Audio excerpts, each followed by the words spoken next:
Alex Terrace here, back with a deep dive review on Sunlighten saunas, heaters, emitters, and what I'm going to reveal in this video is discussed by some of the reps, and some of the information is on the website, which I will highlight in this video, although really having it deeply explained to you is going to help a lot, because it takes a while to get an understanding of these sorts of technologies as a consumer.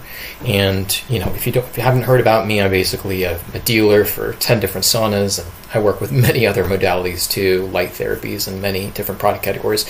Basically, I consult with practitioners and businesses and everyday people, and you can reach out to me anytime, of course. You can email me, you can find me in the description box below, and again, I do guide people and help them figure out what to buy based off of their needs, their goals. So in this video, it's going to be very educational on this specific brand and a specific model as well, called their Sunlighten Mpulse model, which still to this day, even though it came out in 2011 on the Dr. show, it was announced, even though it came out a long time ago, it still today is one of the most unique infrared saunas, specifically because of their emitter. That's the heaters on the walls, the emitters technology, which again we're going to go in here. If anybody has any questions, don't hesitate to of course email me or leave below in the comments, depending on what platform you're seeing this on. And let's just jump right into it here. So I am on their website right now. One last plug. If anybody really needs a super competitive price quote on this brand, of course I do that. You can always reach out to me. All right, so let's scroll down here. So to find information, I will say one thing. They have actually improved a little bit of the educational aspect of their website. I want to say I had something to do with that over the years, because I always try to get really technical, and they did add a lot more of the technical aspects of what makes their system unique. So for example, let's just jump into like patented infrared, because of course that's exactly where, if you're saying, what's the difference between this brand, right, or this sauna, or this technology, or this or that, it's important just to know in general. While there are, who knows how many brands at this point, 30 probably, whatever, all of them are going to be coming from usually the same factories, okay? There are definitely some factories, or I should say some independent companies in Canada, United States, many factories in China, and they are built in some other European countries, although a lot just primarily comes out of these specific countries that I named. What you will find is that 90%, maybe more than that, of these brand offerings, when it comes to the infrared technology, okay, that is inside of it specifically, okay, they're pretty much identical. Okay, they might have slightly different emitter type, like ceramic, carbon, for example. You might have heard of those terms, those types of emitters. And of course, I will kind of touch on that briefly in this video, but I do have some older videos discussing these, and I am going to actually do a new video comparing those two and just helping educate people a little more. Outside of that, though, that's mainly what you see. And then there is kind of the outlier, which is the Sunlighten and their Mpulse model, especially, where they really actually are doing something very different. So you can kind of see right off the bat right here, and I know it's so confusing because like all these companies toot their own horn and hype themselves up. You're like, don't even know what to believe, right?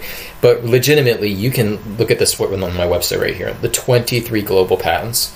Okay, they are a leader by far in patents. Most sauna companies do not have any patents, just to be clear, 90+% of them, right? And then even the couple that do, they're like 1, 2 patents.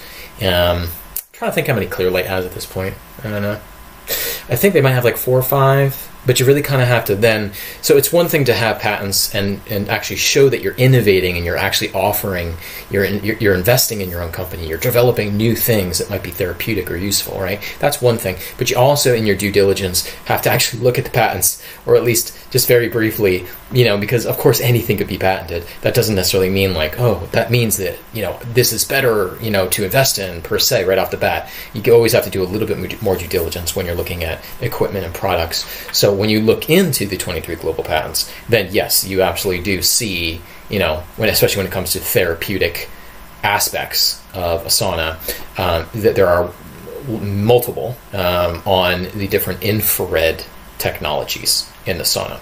And that does matter to your health outcomes, or even conveniences, depending on what the patent is here that they have. And for those reasons, based on that, then yes, maybe you might want to invest in it.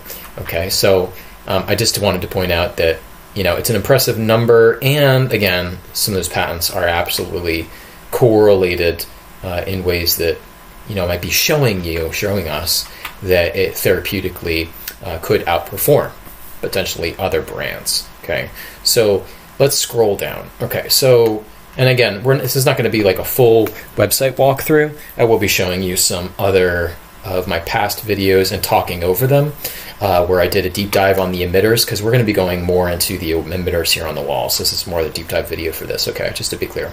But I did want to point out, again, just certain things I love kind of reviewing websites that companies have, usually to point out a lot of the questions or bullshit or whatever it is, right? So check this out right here, because this is really like a good general statement, and it's just so true, basically. So, if you're trying to compare, all right, any sauna, okay, with one another, one of the most important parts of a sauna is you want to compare the emitters, okay? That which, when I say emitters, remember, that is the electrical components that emit, right? They transmit, they radiate, the infrared, right? Okay, so to stimulate health benefits, saunas need to emit high concentrations of peak infrared waves, not just heat. And we'll go over that, so don't worry. But, to back this up and actually show you what they even mean by that, okay? But this is a good point, okay, which I'll talk over in a second, okay? In physics, the term is known as emissivity, okay? So right off the bat, when people are like, oh, well, these are our emitters and these are our emitters over here. Well, one thing you could immediately refer to is an actual this physics terms, and say, okay, well, like, what's your emissivity value?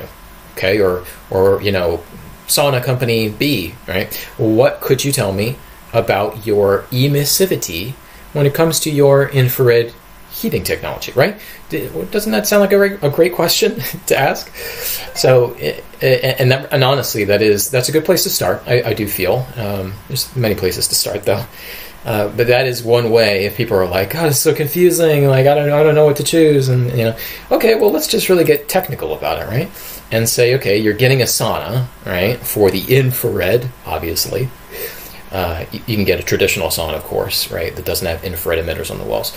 But in the case of, this is a video about infrared sauna brand, that's a question to ask, okay? And it is absolutely very technical. And what you would expect, okay, what you'd want to see and expect, and I'll just pull this chart up in a second, is in the answer back, what we would hope is that, whatever that sauna company is, that they would say, here you go. Here's our third-party spectroscopy or wavelength distribution emissivity report. Okay, here it is for you to review. Okay, and let me pull up a little something, and it's gonna be like a bunch of wavy lines, okay, and also curves basically on a chart, and it's going to basically show you, depending on the x and the y-axis and things like that, it's going to basically show you like where the wavelengths are and where those peak infrared wavelengths are. Okay, we're going to keep on talking about that, so don't worry. All right, so Sunlighten has always traditionally, as a company, they don't know everything in the world, not specialists in every type of science and field and physics. The owners were never claiming to be, obviously, experts at those fields. So they have always, usually traditionally, tried to seek out and partner with, experts, people with a reputation, who you would say, okay, this person's very accomplished and they're definitely an expert, in this specific application or niche. So, Sunlighten has kind of made it the goal to kind of bring in and innovate, right, in areas with their technologies. Obviously, it does matter who you hire as a consult, and that is also something that you do your due diligence on with any company, right? Just any health equipment company. You always want to do that, right? So it's important to know, right? Because if it's you look up the two owners and you look at their story and their bio on their website, and you're like, okay, cool, whatever. Came out of the pharmaceutical industry, whatever, cool. They're not they're not like physics with PhD scientists in the lab. That's fine, so long as they hire good people, right? Okay, well, you can bring that same sort of criterion to other companies, right? And you can ask kind of the same questions like, okay, here's a new sauna company, interesting. Well, what's their backstory? Like, who are these people behind, company B, right? Like, do they have any sauna experience, or did they hire, like, who they hire? Like, you can look into kind of those backstories also, which is a good idea if you're going to spend thousands of dollars, right? And again, same case to be made for any other health equipment. So Dr. Ronald, I should have practiced ahead of time, Luarchik, it's probably close enough. So this doctor, you can look him up, okay?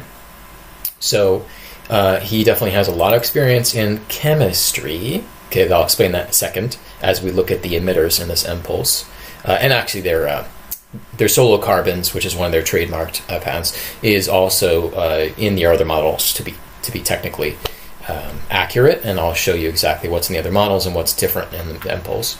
Okay, but it required somebody of a good chemistry background for the type of development that it would be needed, okay, to develop emitters that are capable of producing certain peak wavelengths in the infrared spectrum. Okay, all right. So let's keep on moving. So they partnered with him, okay, to develop a patented coating to create a highly emissive surface. Okay, we'll talk about that. Okay. It is a first of the kind heater. That's true. I mean, obviously that's why they patented it and trademarked one of them.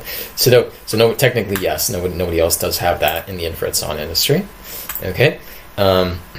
So it maximizes the highest quality over quantity of infrared, and we'll explain that too. Okay. And solocarbon is one, if you see that word, that is one of their trademarked patents they're kind of referring to here. All right. And then right here, again, you always want to kind of see this with companies where they're not making you you never want a company that is trying to make you hunt down certain information that would be very relevant to you, the consumer, who's trying to invest in something. So in this case, I explain, right? And I will explain further, of course, the emissivity is an important way to measure, okay, wavelength, efficiency, different factors with emitters. So again, you want a company to be very forthright, like, oh, here it is, let me just click on it, right? Versus like, hey, let me call up the company, hey, do you have anything like this? Oh, actually, I don't really know, I'm just a sales rep who's not that educated, but let me check with the owner. A lot of times you get that sort of run around, or, oh, let us check with our overseas factory and kind of see what they can whip up, what they got there. All right, so this is kind of a comparison, okay, where they're just kind of comparing, and you can read about the third-party lab that they use too. If you do ever get third-party tests from any type of equipment or device, this is kind of funny, but you always want to look up that company, like Brooker. Okay, a lot of people have probably never heard of that company. Okay, well, that's not a good thing if you haven't heard of it. You need to go online and look and validate if the company is legit.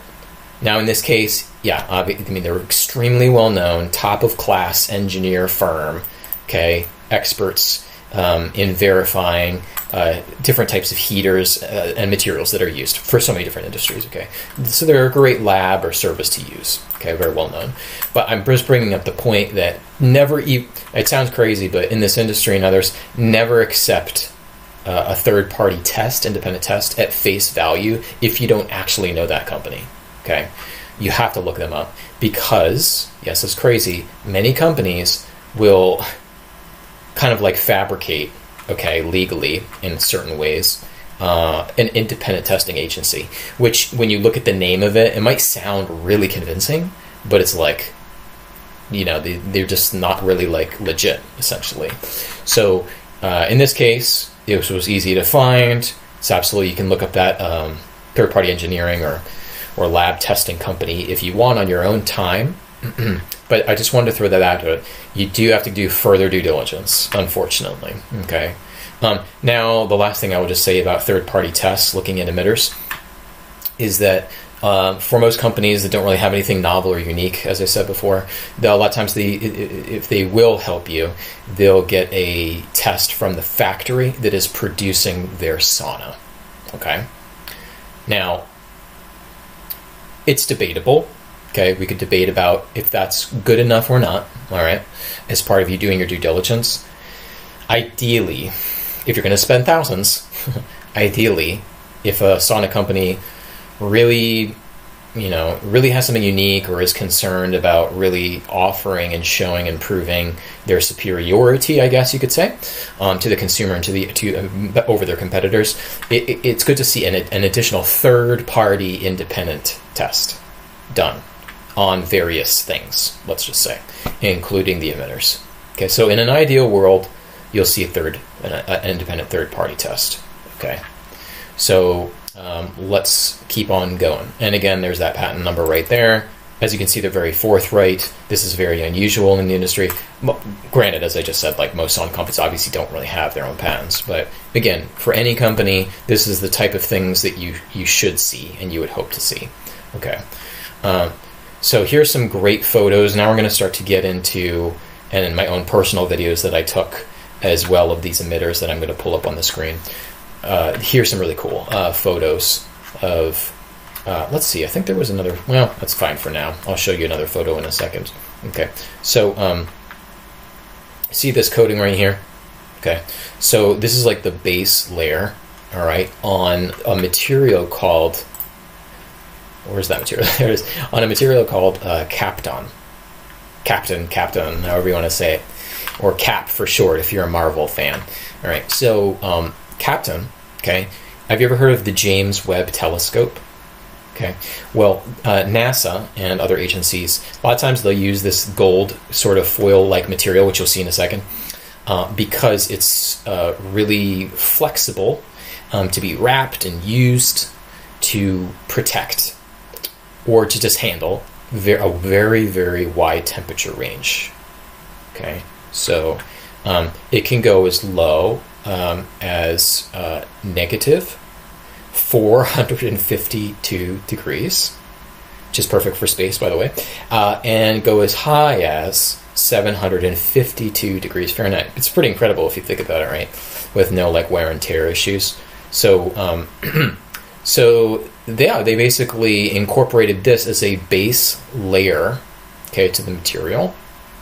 And we'll talk about in a second here why going up to 750 degrees or that higher temp, because obviously this is more about thermal and heat, is useful for producing different wavelengths.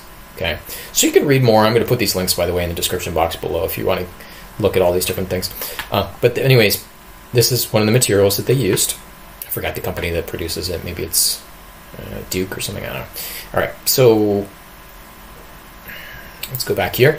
And then on top of that layer, okay, they have these wires. Okay, now if you don't know, there's always wires involved in infrared emitters. Okay, and you see how they just kind of go back and forth like this, right? Okay, that's on top of this gold foil material. They stylistically changed the color here, but you'll see it on my video in a second. The actual colors. But anyways, these are the wires running through, and they're there because those are what's going to be responsible for, through the electrical property of called resistance, to produce heat. Okay, and that heat this material can handle. Okay, and this is just one layer. Okay, this is just one layer of these unique emitters that are in the Mpulse saunas. Okay, I'm sorry, they're actually in all the saunas. Okay, so let's move over here to the right. Okay, so this solo carbon coating, okay, black ceramic pigment. Okay, so they don't go too deep into this, but yeah, there's a few different types of mineral elements in here. Now, I may show you on one of the charts, but there are certain, it's been known for a long time in chemistry and materials testing. That's why they hired that one expert, by the way, that, you know, different mineral makeups of different materials and things like that, they will emit, when they're heated up, they naturally emit certain predominance of certain infrared wavelengths, okay, more than other wavelengths. So there's different materials used depending on what type of infrared wavelength output you want, if that makes sense, okay? So they actually then roll this on. I'm not sure if they do it by hand. They might. I wouldn't be surprised, but and then basically they put that sort of material and they bake it onto this here, okay? They bake that on, okay? So they talk about using the Kapton, okay, for temperature control. All right, and they do use a NASA. So one advantage of this material being extremely thin and using this unique mineral makeup that is highly emissive. It's basically about the highest emissivity rating that you can get for certain peak infrared wavelengths. And we'll talk about what's special, by the way, or what's optimal about certain infrared wavelengths. But anyways, by being super thin, the emitter itself, that there is a big advantage of being able to control the surface temp that this gets to. So the thinner it is, that's a little bit advanced to explain that. It's just easier to control, okay, the specifications of what it outputs. Okay, and then on the top of that material right there, then they do also add copper, chromium, which are two different metals. If you don't know that, I mean, you've heard of copper, I'm sure.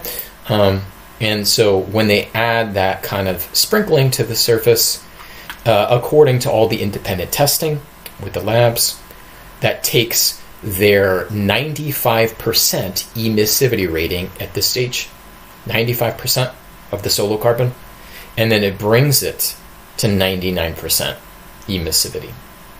And that's the highest you can get in the industry, okay, as far as emissivity rating. All right. We're not going to talk about that just yet on the Impulse. So that's also unique, of course, and patented, okay. I just want to point something out too. If you see another company talking about using, like different materials mixed into their emitter, you got to go back to what I said before. That's great if that's what they are doing and that's what the claim is. I'm giving an example of some other company without naming names out there, but you have to then ask them, okay, well, whatever you're doing, do you have any independent testing, or do you have any proof that that is affecting, known important specifications like emissivity, right? And do you have those kind of third-party tests that you can kind of prove and show to me that your emitters might be superior in that way, okay? So again, I just want to point that out because you encounter all kinds of things with companies, and that might sound like really interesting and attractive to you, like, oh my god, that sounds like it's the best. It sounds so cool. So and so endorses it. But again, you just really have to slow your roll, ask questions, right? And now you're educated a little bit more on one specification, that you can ask for proof of, right, in testing, to back up the supposed claims of a company, right, around maybe their sauna emitters being superior, okay? All right, so I want to show you now, here I am way back in the day when I was at Sunlighten's headquarters just doing a review. I like to visit different sauna companies, headquarters and things like that. Okay, so first off, let's just play on my video here. So Kapton, that Kapton gold foil layer, let's just call it a gold foil layer, is right there, as you can see. You see that? Let's make it bigger.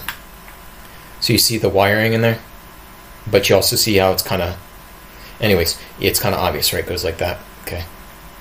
All right, so that's the Kapton layer, okay. What's that layer on top there? That's when I'm talking about, and I'll put a link to this video, by the way, in the description. That's when I'm talking about that special carbon mineral ceramic sort of mix, okay, of highly emissive elements that is painted. It's really baked on. It's baked on. You can still see the wiring below. You see that? So it's baked onto the surface of it. Okay. All right, to the next one. Now, I thought this would be a fun video because this is one low-tech, simple way to prove. Because this was back when like some consumers were like, I don't know if these emitters really can produce hotter surface temp that might produce like mid-range infrared versus like longer wave infrared, like a carbon emitter does. Like, okay, so there is a correlation, and I'll show you a chart. There's a correlation between the hotter the surface temperature of an emitter, okay, the hotter it goes, okay, the shorter the wavelength goes of infrared. So you've heard of like near infrared. There's near infrared, there's short, there's mid-range, and there's long wave. IRA, IRB, IRC, it's also referred to as that. And there are certain wavelengths, measurements that go along with those ranges. It might be in nanometers, there's other ways of measuring it, okay? So in this video, I have a laser thermometer, okay? And you can see the little laser dot right there, okay? And I'm pointing to the part of the emitter that is the one that is controlled and wired separately. So in other words, all the wires that were in this, remember all those different layers of wires?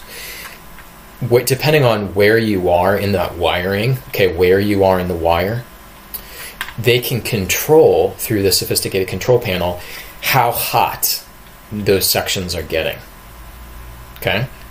So if you can control the surface temperature in a region, that's correlated to the transmission radiance of a specific range of infrared or infrared wavelengths, okay?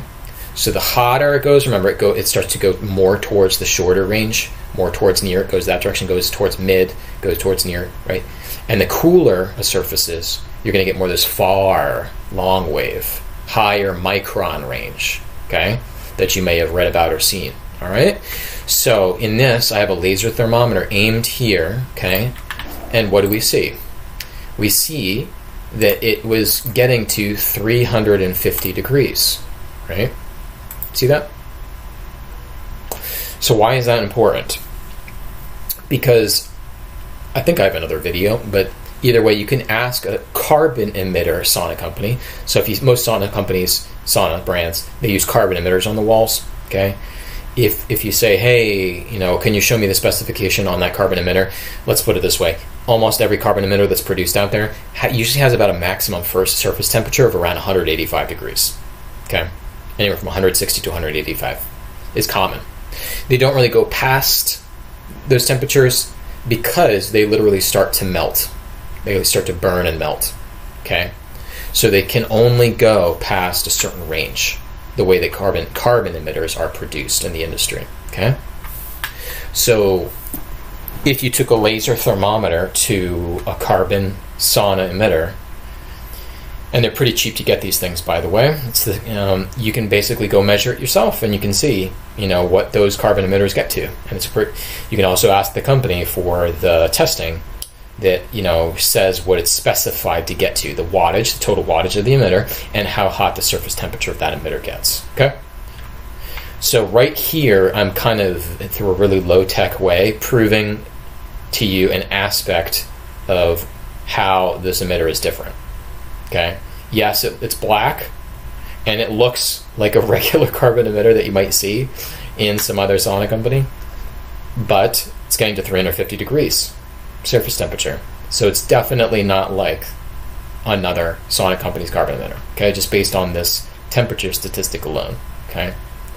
All right, so the reason this section here is 350 degrees is because that's a section that is dedicated according to the control panel and settings, which you can alter and change however you see fit.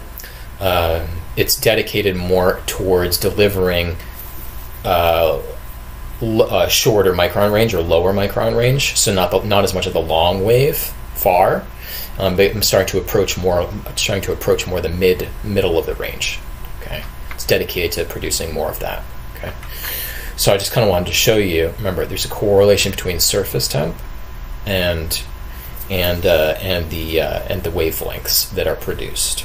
Okay, this is something very, very important to note. The reason, actually, let me just finish that point of why that's especially an important point, is because there are 100% some companies out there who will basically say like their saunas are more full spectrum because of the materials that they're using makes them more full spectrum.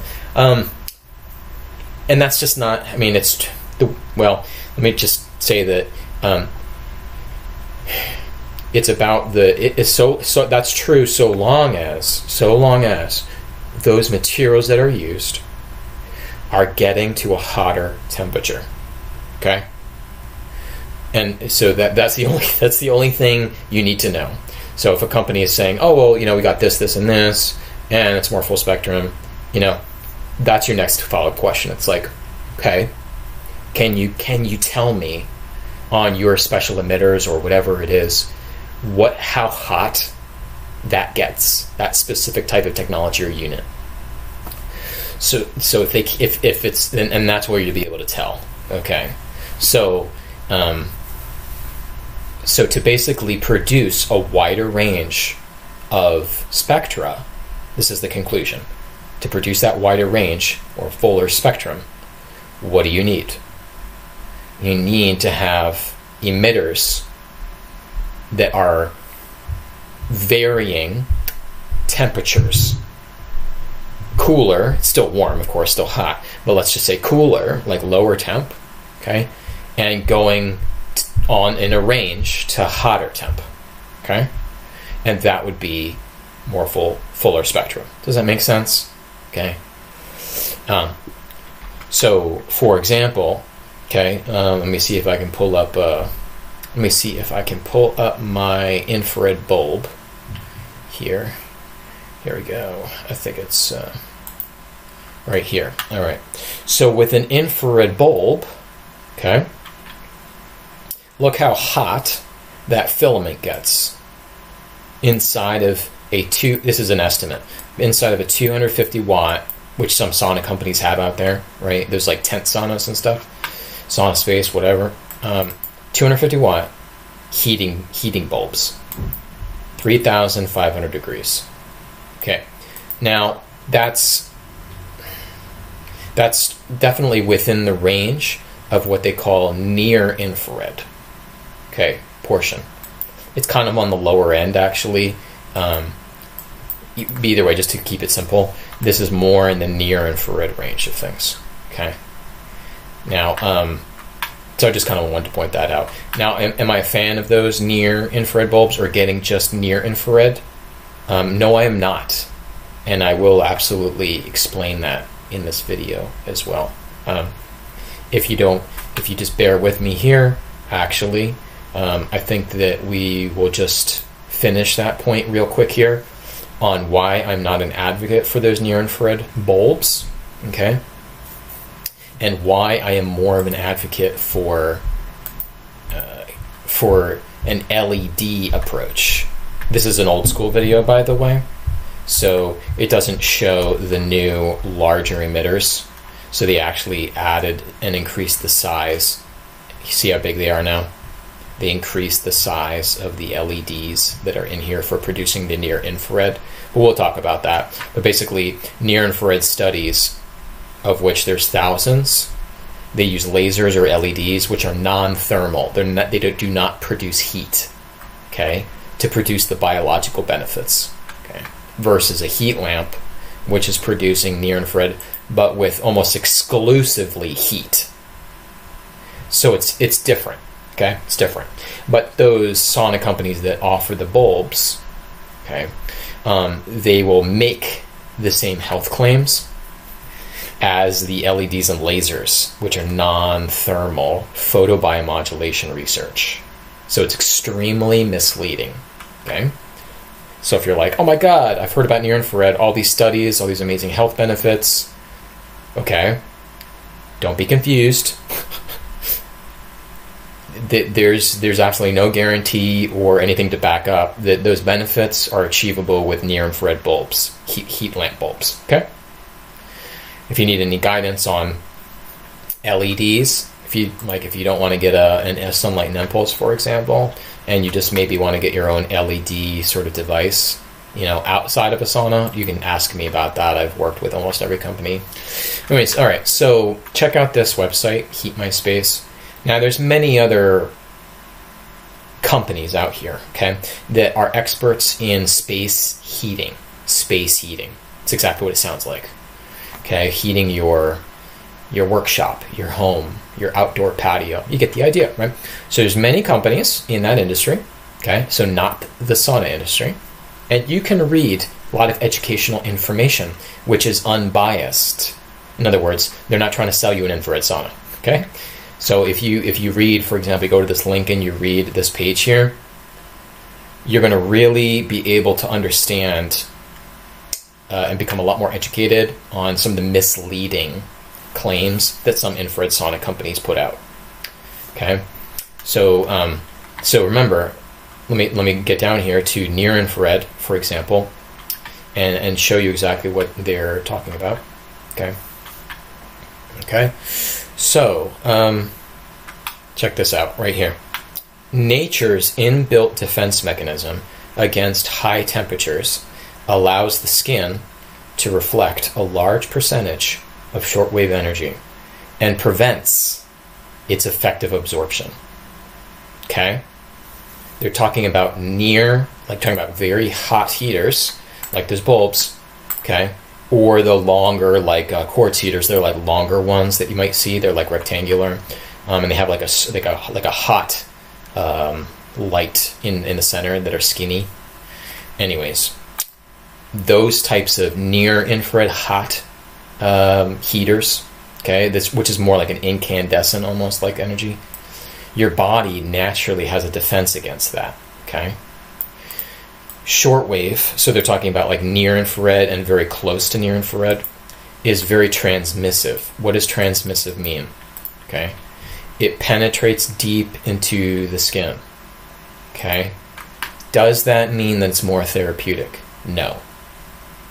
Do sauna companies that have those types of really super hot heaters that do this, do they try to claim that this transmissive effect is better for you? Absolutely, they try to claim it. In fact, they're on all kinds of impressive podcasts and blogs. They're on different sorts of well-known health summits, in panels of experts, people with big reputations. You'll see them advertising on all kinds of social media platforms. You'll see them at esteemed health conferences and shows. See how confusing this is? Okay, so let's keep on going. Academic research, citations below if you want to read them. Academic research recommends skin and eye protection from very hot, short wavelengths. Shortwave is not suitable for comfort heating. Now, if you really understand this point further, and we will talk about this, in this case, obviously, they're talking about heating a space and being comfortable, right? But the way that they define comfort heating is actually the same thing as therapeutic ranges of infrared that absorb well, which we'll talk about in a second here, okay? So this is, I've been telling people to watch out for some of these heaters in the sauna industry, okay? Because they can damage your skin, age your skin, and they could damage your eyes as well. Yeah. Can you believe this? And these companies are making millions of dollars selling these types of hotter heaters, okay, that are quote-unquote near. And then saying that, oh, you get all these near infrared benefits. Oh, you mean the benefits that were done with lasers and LEDs, which have nothing to do with your company or your emitters? Those benefits? It just frustrates me so much. And you see these owners of these companies like being interviewed by all these experts, like they're so intelligent and leading the way with human health. And man, it's fooled so many people into buying them. But they're not suitable. Okay? So infrared wave analysis, remember that I mentioned this before, it's classified, and you can, again, this is a great website to read. because you learn about the main 3 different spectrums, okay, of infrared that these varying devices that can produce, okay? So where most of the comfort heating or the therapeutic window is right here, okay? Infrared C, right here, in this portion of the spectrum. See the wavelength there? Wavelength, okay? The longer wavelengths, that's where more of the therapeutic spectrum is, okay? And you can read about the different temperatures that are correlated with those ranges. Remember, we talked about surface temperatures, okay? So it's correlated, all right? So, so in here, the important thing to understand, okay, about transmission, all right? Because again, some heaters out there might be very good at transmitting, going depth of penetration through materials, including your body, okay? The absorption of it, though, is low, okay?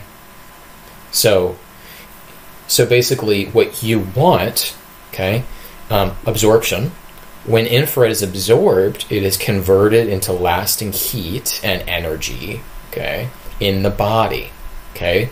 Now, what are in your body, there are certain,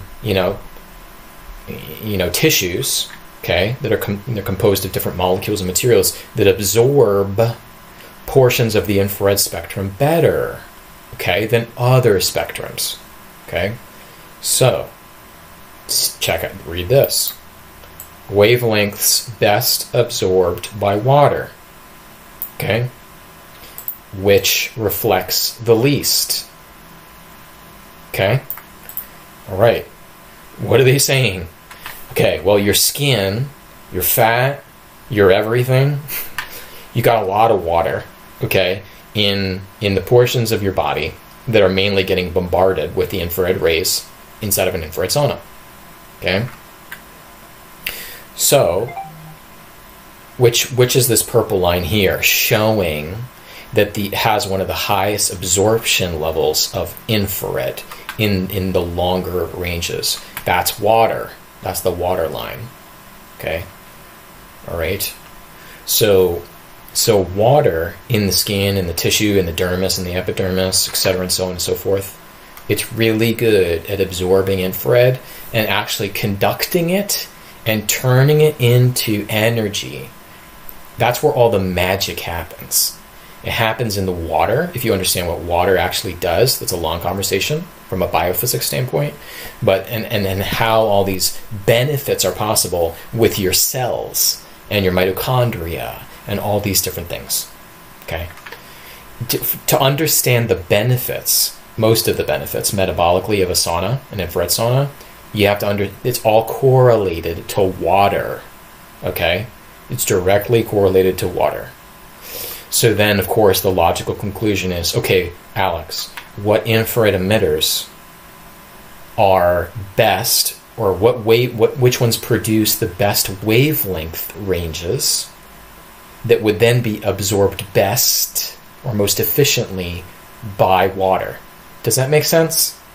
Which ones produce more wavelengths that are more reflected by my skin, or basically transmit and can cause damage, but they don't actually absorb very well? We don't want those. Does that make sense? We don't want those. Check this out. Skin reflectance. All of this information has been known for decades, by the way, okay? Because of safety reasons, okay? So when they're using these infrared heaters and heater for other industrial applications and situations, these companies, these factories, they had to do all of this research so they weren't like hurting people, which then they'd be sued, right? Liability, right? But all this information, not much of it really has made its way very successfully into the infrared sauna industry, okay? But again, you can also, here's more information that shows you when you get into certain wavelength ranges. I'll make it simple for you. See the wavelength range down there in nanometers? As you go up, you're heading towards near infrared. When you get into 800 to 1000, you see that range right there? And beyond, you're getting into the near infrared wavelength range, okay? But check this out. Skin reflectance. Look at the purple light line right here. Look at how high the reflectance goes. Where does it start to get really high? Right around, I don't know, 700, even 600 even, okay? As you're approaching near infrared, then you're basically starting to reflect a lot of that energy by a very large amount back as a natural defense mechanism. So you literally just don't get damaged. Why does this mechanism exist? Because you would die if you spent too much time in the sun. I mean, you could still die in the sun, right? Obviously. But then you would die that much faster, or you get ill that much faster if this wasn't a thing. You'd have all kinds of health problems by the time you were, 30 years old or 20 years old, just from, being in the sun, here and there. Okay, so this is important to note. So this is why Sunlighten and a couple other companies have gotten really technical about their emitters, okay? And really dialing in specifically and trying to control to the best of their abilities what wavelength output their emitters have, so that we don't get this. We don't want reflectance. And we certainly don't want transmission, which doesn't really absorb very well and just damages your skin and probably, damages all kinds of other things too that we don't even quite know of. It could have damaged your DNA and RNA. I mean, it's possible, sure, absolutely. Could have killed cells. That's what that cellular damage is about. That's exactly what they're saying. So it could be damaging all kinds of different types of organs and tissue cells. It could be damaging nerve cells. I don't know how many studies there are on that, but it's kind of a big question mark. So you really got to watch out for certain emitters, long story short. Okay, so this is actually a really good article. It's not really too techy or heady, and if you're really kind of serious about this stuff, definitely just skim over it. Okay, let's get back to the impulse here. Okay, and are we done with my videos? Yes, we're done with that. I'm going to go back now to the near infrared because we just talked about that, right? Obviously, you can see the LED array here. I think we're done with this one too. And you can obviously see it in this photo right here, okay, on the wall. So, what I said before, there's several thousand studies on red wavelength and near infrared. Now I know you're like, Alex, near infrared, that's not good, right? Oh, no. Remember, it's only not good if it's high heat filaments or materials that are producing that near infrared, like certain emitters, okay? In this case, they're using LEDs, which are what? They're cool. They're cooler. Very, very cool. Okay? So we'll just say they're non-thermal. Non-thermal near-infrared wavelengths. Okay? But we can take it a step further. If you're like, Alex, okay, but like, I was looking at all these different studies online. I'm really impressed by the research on near-infrared. And they were talking about like, this nanometer wavelength. I saw a bunch on like 808 nanometer, 808. I saw some on 940 nanometer. I saw some 810, 850 nanometer. And it's true. It's true. There are a few, not many, but a few, maybe 3, 4 or so core wavelengths that have been heavily studied. Okay? And they know exactly what it does inside the body, inside cells, and it's awesome. It's a really great modality. Okay?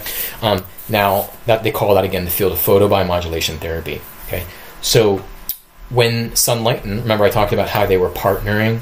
They always try to partner with experts, okay, in the field. They partnered with Dr. Hamblin. Let me just type that name in. Dr. Hamblin, photobiomodulation. Okay, so he has a lot of expertise and research.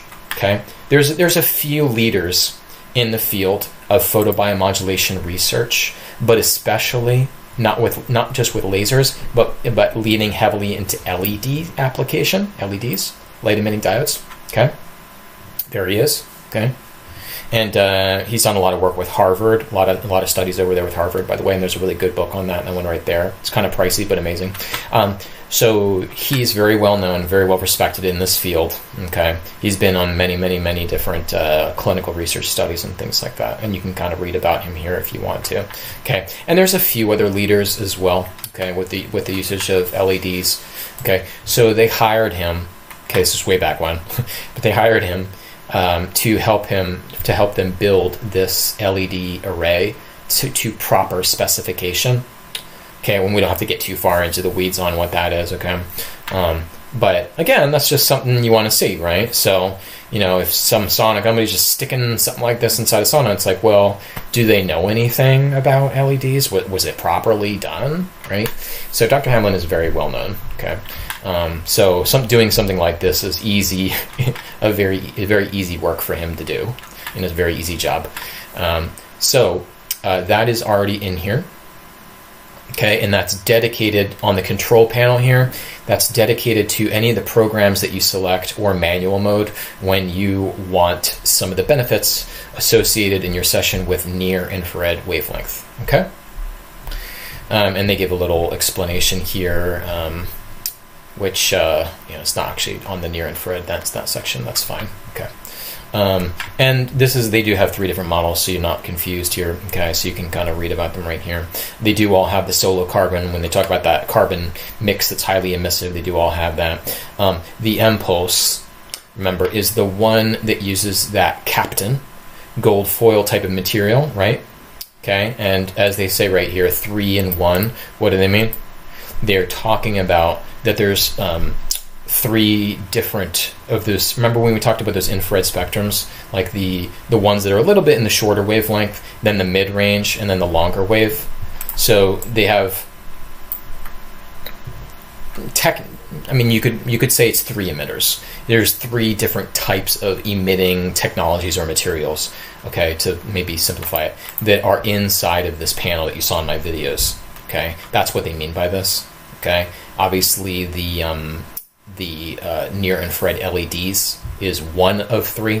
Okay, then you got the Captain material, and then you got that carbon mineral sort of mix that they bake on, if you remember that. Okay, that's what they mean by 3-in-1, because it is a little confusing sometimes when you're looking at all this stuff. All right, and then now I also want to explain pulse.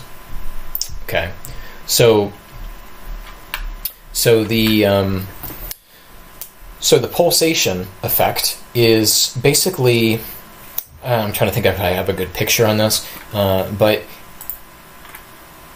you know how there's like a sine wave, how waveforms go up and down and up and down? Actually, let me just take one out here. Hold on a second for you so you can actually see what I'm talking about.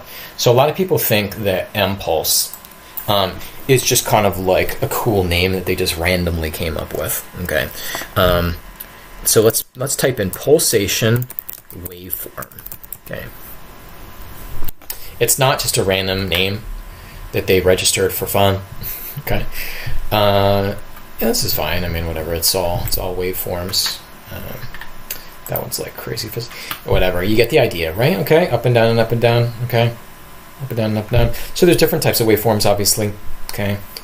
And it might actually be a little bit more like this, being the electronics, which is more of like a square or duty cycle. It's going to be so. Okay, here's another good one here too. Okay, you guys get the idea, anyways, right? Okay, so it's pulsing, right? It's going up. So now let's imagine here. Okay, that what does this line represent?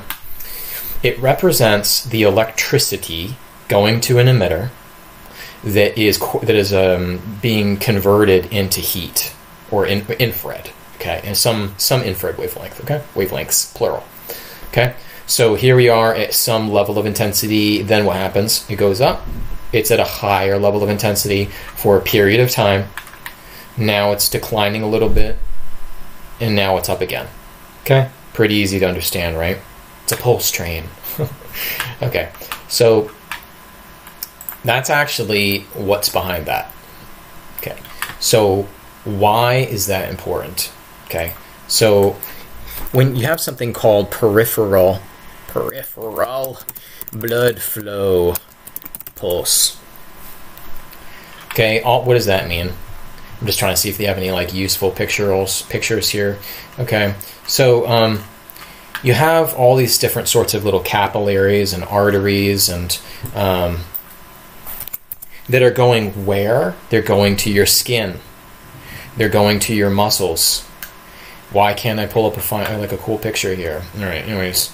Here. All right, great, wonderful. Okay, so you got all these guys going everywhere, right? Okay, So see the leg right here? Okay, so let's just say there's infrared rays, okay, that are heading that leg right there, okay?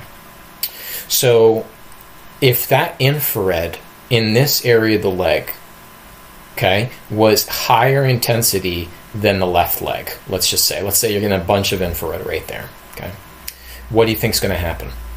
Okay, so the brain is going to sense that, obviously, through the skin, and then it's going to send more blood to that area.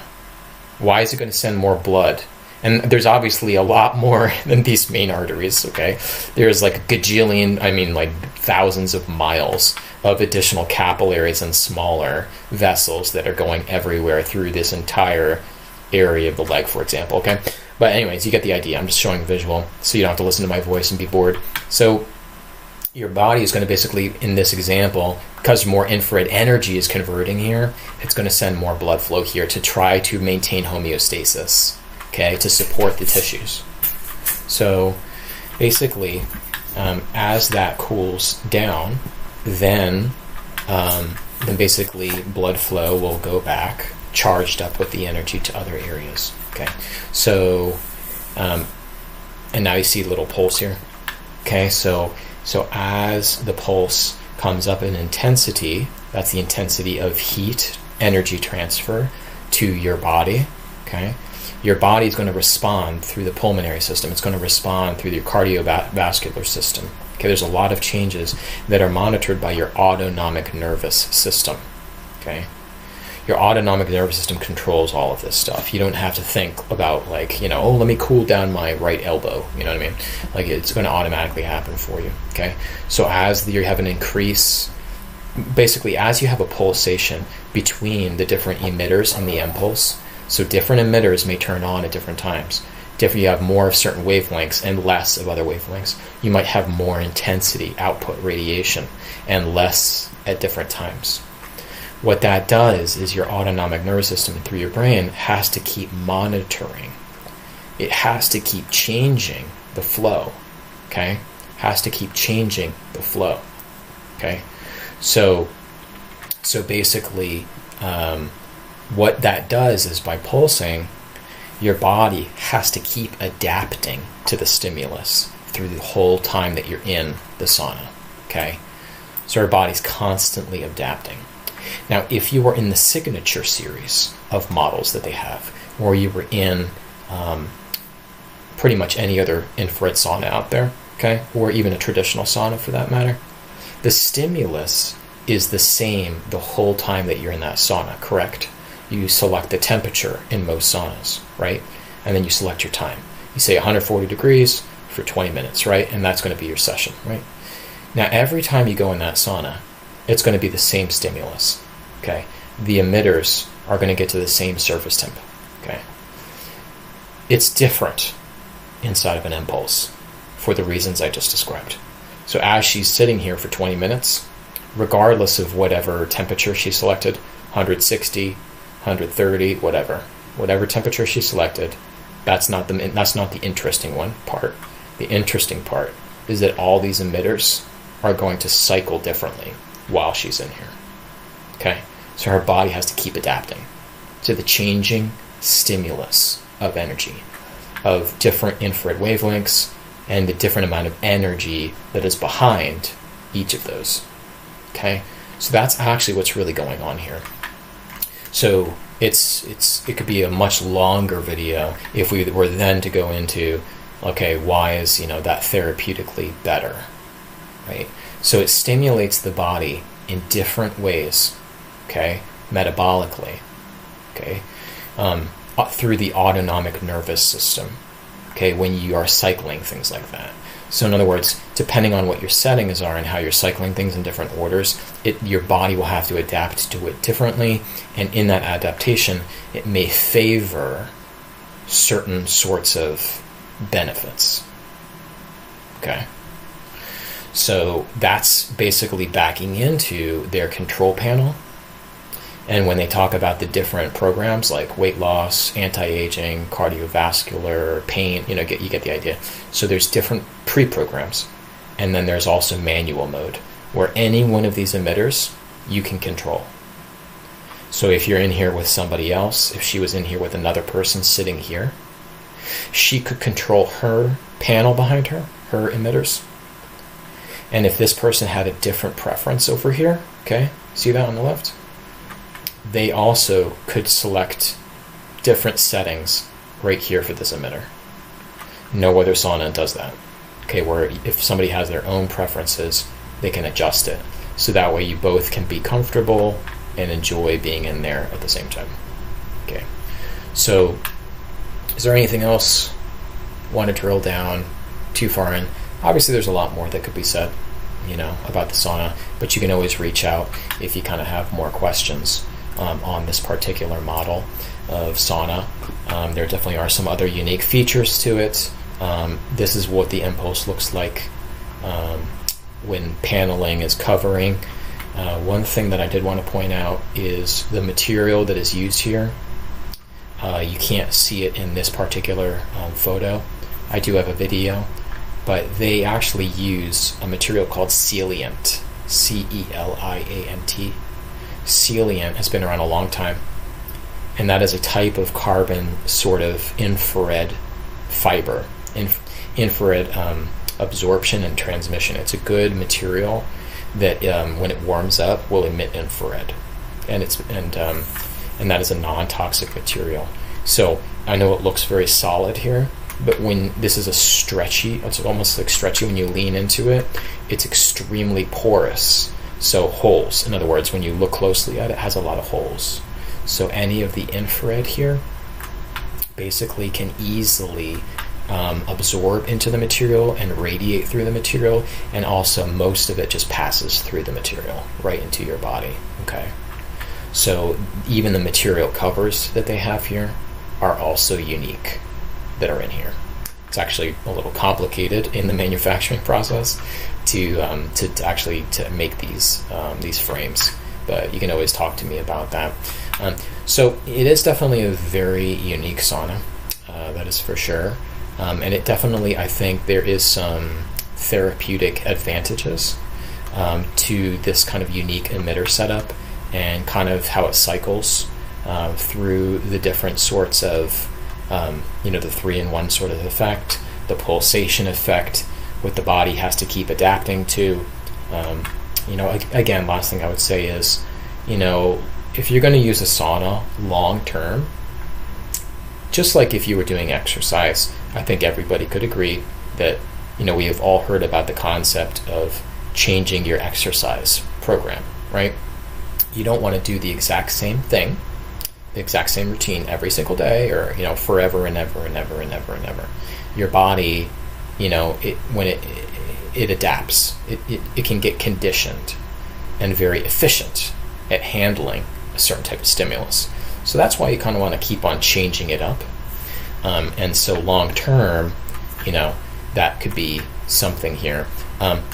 Talking and kind of going into this last piece here, actually, I recalled something that is important to mention about the 3-in-1 and the pulsation effect I was talking about before. This idea of pulsing and things like that, and going in different wavelengths, is that what happens also is that there are certain infrared wavelengths that will absorb into the blood that passes through the hemoglobin. Okay, and the body, depending on how much blood flow is in that area, some of the infrared wavelength, depending on what range we're talking about, may not be able to pass as deeply into the musculoskeletal deeper tissues, depending on how much blood is flowing in the area. So if you can kind of get the body to not be constantly sending the same amount of blood volume to an area, because the settings in the sauna is the same the entire time, right? And the body's adapted. If you can get the body to have to change how much blood is going to an area, okay, at any one time, that provides you these little windows, okay, little time periods. Okay, remember when we talked about going into the lower intensity zones right here, the space in between? So in those times in betweens when it's less intense, and the stimulus is less, you can actually get more of certain infrared wavelengths to penetrate more deeply into your musculoskeletal tissues. It's a little bit, it takes a little bit more to fully explain that, but there's ways of basically getting certain wavelengths deeper into tissues, okay? So in that example, that may benefit some people with like recovery after exercise, or if they had health conditions where there's pain, or like some musculoskeletal injury or something like that. It can benefit people like that who are looking to kind of get certain wavelengths into their muscles or into their other supporting structures. Okay, so to get more of those wavelengths, deeper depth of penetration, you kind of have to mix up your stimulus. You have to mix up and draw back or pull back on other intensity with other wavelengths, if that makes sense, so that you alter the blood flow in that area. So it's fascinating when you really get super technical about what the sauna is. And what I just explained, basically, if you've been hanging in there the whole time, well, congratulations, you're now in the less than 1% that actually understand the sauna and how it's different. If you just look at marketing and ads and breeze over the websites and you're looking at all these, it all kind of really starts to sound and look the same, right? You just get oversaturated. But I'm sure after this long video, you probably do not think that way anymore. Everything I explained to you is completely unique to this particular model. So anyways, if you have questions, obviously I do consults on saunas. You can just reach out with a question, or if you have a question about a specific brand you're looking at, don't hesitate. You'll find my email below, and I'd be happy to. I'm usually very responsive. I usually respond back instantly. So anyways, thanks for watching.